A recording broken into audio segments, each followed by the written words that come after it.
आपको सांस लेने में परेशानी और सीने में तेज दर्द होगा। आपकी चखने और सूंघने की इंद्रियां काम नहीं करेंगी और आपकी सांसें ऐसी चल रही होंगी जैसे आप अभी अभी किसी 3 मंजिला इमारत की सीढ़ियां चढ़कर आए हों। ये लक्षण बताते हैं कि अब आपको अपने स्थानीय अस्पताल के आपातकालीन विभाग में जाने की जरूरत है। आपका इलाज कैसे होगा? आपको वेंटिलेटर पर कब रखा जाएगा? और कैसे आप पूरी तरह से स्वस्थ होने के बावजूद भी कोरोना के एक भयानक केस के शिकार हो सकते हैं। आप देख रहे हैं क्या हो अगर, और यह है क्या हो अगर आप कोरोना की वजह से अस्पताल में भर्ती हो जाएं। जल्दी करने से पहले अपने डॉक्टर को कॉल करें या अस्पताल जाकर अपने लक्षण बयान करें।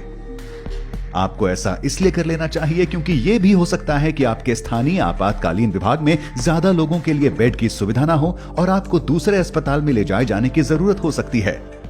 या हो सकता है कि आपके लक्षणों को इतना गंभीर ना समझा जाए कि उसके लिए अस्पताल की जरूरत हो। तो बेहतर यही होगा कि एक बार फोन पर जानकारी ले लें।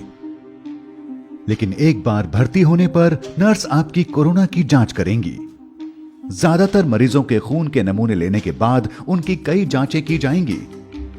इसके बाद डॉक्टर आपके फेफड़ों की आवाज सुनेंगे और फिंगर मॉनिटर के जरिए ये देखेंगे कि शरीर में ऑक्सीजन का स्तर कितना है। ये क्यों किया जाता है? क्योंकि अगर आपको कोविड-19 की गंभीर समस्या हो चुकी है तो शरीर में ऑक्सीजन कम होने लगेगी। चूंकि इससे आपके अहम अंगों को जानलेवा खतरे हो सकते हैं, इसलिए आपको 2 पतली नलियों के जरिए ऑक्सीजन दी जाएगी। ये नलियां या तो सीधी या मास्क के जरिए आपकी नाक तक जाती हैं। इसके बाद आपके सीने का एक्सरे या सीटी स्कैन किया जाएगा ताकि डॉक्टरों को इसकी जानकारी मिल जाए कि आपके फेफड़ों के किन हिस्सों में जलन की समस्या है। एक सीटी स्कैन या कंप्यूटराइज्ड एक्सियल टोमोग्राफी एक ऐसी जांच है जिसमें एक्सरे और कंप्यूटरों के जरिए बगैर किसी दर्द के आपके शरीर की क्रॉस सेक्शनल छवि मिलती है। सीटी स्कैनर एक बड़ी चौकोर या गोल एक्सरे मशीन होती है जिसके बीचों बीच एक गोलाकार टनल होता है। यहां से डॉक्टर आपके सीने को देख पाते हैं। आपके सीटी स्कैन के दौरान आपको एक टेबल पर लिटाया जाता है। ये टेबल धीरे धीरे टनल से गुजरती है। गैंट्री नाम की एक बड़ी रिंग आपके शरीर के इर्द गिर्द घूमती है। इसमें एक ऐसी ट्यूब होती है जिससे एक्सरे किरणें निकलती हैं और एक डिटेक्टर जिससे शरीर में रेडिएशन का पता लगाया जाता है। गैंट्री के घूमने से ये किरणें अलग अलग एंगल से आपके शरीर की तस्वीरें लेती हैं। फिर ये सारी सूचना कंप्यूटर तक जाती है जहां आपके फेफड़ों के 3D मॉडल की तस्वीर तैयार होती है। इससे डॉक्टर आपके कोरोना संक्रमण की गंभीरता तय कर पाते हैं। जब आपके डॉक्टर के पास आपके कोरोना संक्रमण से जुड़ी सारी जानकारी आ जाती है, तब आगे का इलाज किस तरह से किया जाता है? कुछ मरीजों को एंटीबायोटिक दिया जा सकता है। यह दवा सीधे कोरोना से नहीं लड़ती, लेकिन इस दिशा में कारगर हो सकती है कि आपके फेफड़ों में कोई दूसरा बैक्टीरियल संक्रमण ना हो। लेकिन चूंकि अभी खास तौर पर कोरोना के लिए कोई दवा नहीं है, ऐसे में सारी जिम्मेदारी आपके शरीर में रोगों से लड़ने वाले सिस्टम यानी इम्यून सिस्टम पर होती है। ऐसे में आशा यही है कि आपका शरीर वायरस से लड़ पाए और ये कि ऑक्सीजन थेरेपी और देखभाल आपके लिए कारगर साबित हों। अगर सब कुछ सही दिशा में जाता है तो आपका रोगों से लड़ने वाला सिस्टम धीरे धीरे वायरस को मार सकने जितने एंटीबायोटिक पैदा कर लेगा। लेकिन क्या हो अगर आपकी स्थिति और खराब होने लगे? ऐसे में हो सकता है आपको सांस लेने में दिक्कत, बुखार, तेज सर दर्द और उल्टी आने जैसी स्थिति का सामना करना पड़े। अगर खून में मौजूद ऑक्सीजन का स्तर ज्यादा गिरने लगता है, तब डॉक्टर आपके इलाज में तेजी लाते हुए आपको हाई फ्लो नेजल ऑक्सीजन पर रखेंगे। इसका मतलब ये हुआ कि एक मशीन आपके शरीर के तापमान के अनुसार साफ हवा को आपकी नाक में धकेल रही होगी। ऐसे में आपको 100% तक की कॉन्सेंट्रेशन में हर मिनट 60 लीटर जितनी ऑक्सीजन दी जा सकती है। हालांकि इसको लेकर एक चिंता यह भी है कि ऐसा करने से वायरस हवा में घुल सकता है और आसपास मौजूद मरीजों, कर्मचारियों या दूसरे लोगों को संक्रमित कर सकता है। इस खतरे से बचने के लिए कुछ अस्पतालों में नेगेटिव दबाव वाले कमरे होते हैं। ये अलग थलग बनाए गए ऐसे कमरे होते हैं जो एक खास तरह के वेंटिलेशन सिस्टम से लैस होते हैं। यहाँ की हवा उल्टे दबाव के चलते कमरे से बाहर नहीं जाती। इस हवा को यहाँ से एक फिल्टर सिस्टम के जरिए बाहर कर दिया जाता है। अफसोस इस बात का है कि हर अस्पताल में ऐसे कमरों की सुविधा नहीं होती। अगर हाई फ्लो नेजल ऑक्सीजन का तरीका काम नहीं करता, तब डॉक्टर आपकी जान बचाने की आखिरी कोशिश करते हुए आपको मैकेनिकल वेंटिलेशन पर रखेंगे। आपको आईवी के जरिए दवाइयां दी जाएंगी। मैकेनिकल वेंटिलेशन का पहला चरण एंडोट्रैकियल इंट्यूबेशन होता है। आपके सोने के बाद आपके डॉक्टर लैरिंगोस्कोप नाम के एक उपकरण का इस्तेमाल करेंगे। ये उपकरण एंडोट्रैकियल ट्यूब को उसकी सही जगह तक पहुंचाता है। डॉक्टर आपके सर को पीछे की ओर झुकाएंगे और लैरिंगोस्कोप को आपके मुंह के जरिए गले तक पहुंचाएंगे। यहां इस बात का खास ध्यान रखा जाता है कि ये आपके दांतों के संपर्क में ना आए। आपके डॉक्टर इसके बाद धीरे धीरे आपके एपिग्लॉटिस को उठाएंगे। ये आपके लैरिंग्स की रक्षा करने वाला हिस्सा होता है।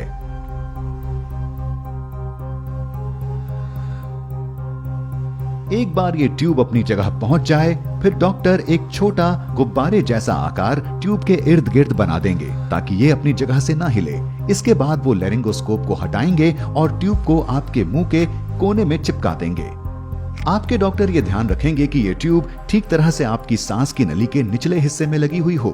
ये करने के लिए आपके फेफड़ों को एक खास बैग की मदद से फुलाया जाएगा और फेफड़ों की दोनों ओर से आने वाली सांस की आवाज को सुना जाएगा। अगर ट्यूब बहुत नीचे है तो दोनों फेफड़ों में एक समान हवा नहीं जाएगी। कुछ मामलों में ट्यूब की सही जगह सुनिश्चित करने के लिए इंट्यूबेशन के तुरंत बाद एक्सरे लिया जाता है। एक बार ये एंडोट्रैकियल ट्यूब अपनी सही जगह पर लग जाए, फिर आपके डॉक्टर इसे मैकेनिकल वेंटिलेटर से जोड़ देंगे, जहां एक खास तौर से डिजाइन किया पंप होता है।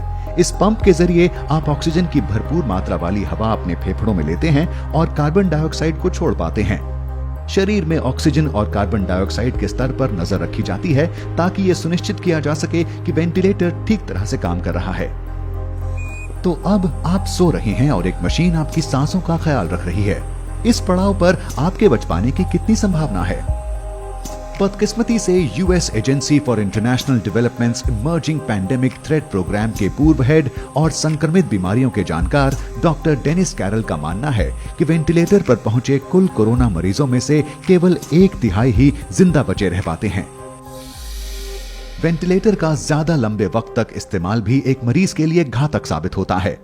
तो अगर आप इन हालातों में बचे रह जाते हैं, आपके लिए आगे का रास्ता अब और भी लंबा होने वाला है।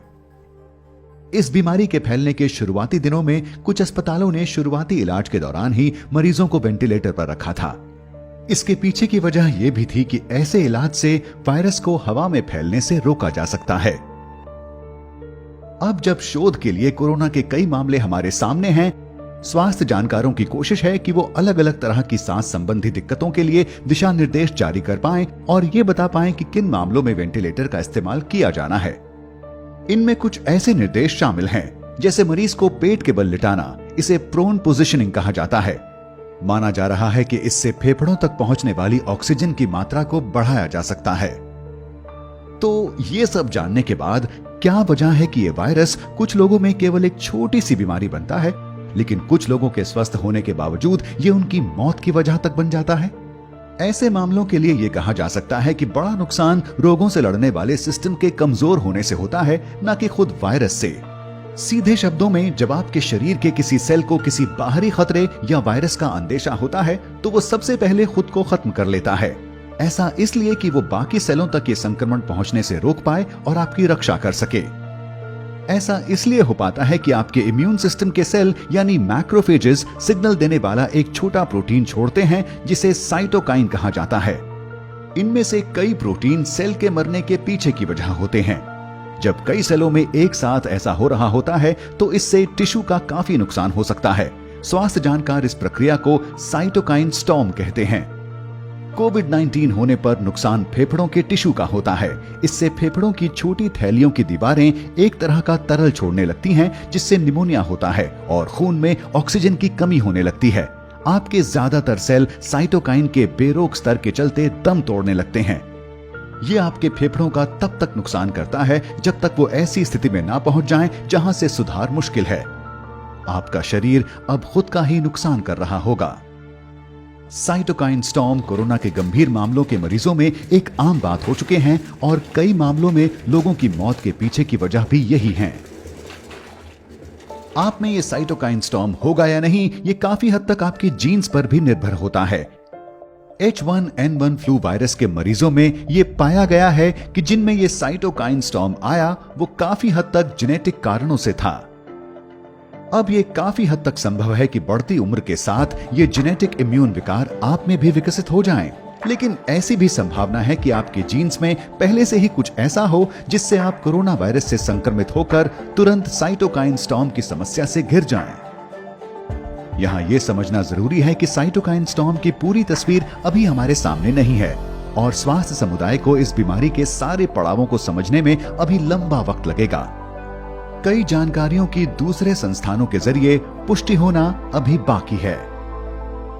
लेकिन अच्छी बात यह है कि दूसरी बीमारियों में काम आने वाले ऐसे तरीकों पर शोध जारी है जो साइटोकाइन स्टॉर्म को रोक सकें और कोरोना से लड़ सकें। साथ ही नए तरीकों की खोज की दिशा में भी लगातार काम किया जा रहा है। मौजूदा वक्त में ऐसी सैकड़ों दवाइयों पर खोज जारी है जो कोरोना से लड़ाई में काम आ सकती हैं। तो अगर आप इतने खुशकिस्मत हैं कि इस सब के बाद भी बचे रह सकें, तब आपको वेंटिलेटर से छुट्टी मिल सकती है। आपको शायद बहुत ज्यादा थकान महसूस हो, लेकिन अब आपको अस्पताल के आम वार्ड में रखा जाएगा। आप इस जगह तब तक रहेंगे जब तक आपके शरीर की ऑक्सीजन सुरक्षित लेवल तक नहीं आ जाती। इसके बाद आपको अस्पताल से छुट्टी मिल सकती है। आप घर जा सकते हैं और अपने परिवार और दोस्तों के बीच वापसी कर सकते हैं। मैं आशा करता हूं कि कोरोना की वजह से अस्पताल जाने पर आप ये समझ चुके होंगे कि क्यों हमें सावधान रहने की जरूरत है। कोरोना न केवल लोगों के स्वास्थ्य पर असर डाल रहा है, बल्कि यह हमारे जीवन के हर पहलू पर भारी पड़ रहा है। ऐसे में अगर अर्थव्यवस्था पूरी तरह से डगमगा जाती है, तब आप क्या करेंगे? जानने के लिए बने रहें क्या हो अगर के साथ।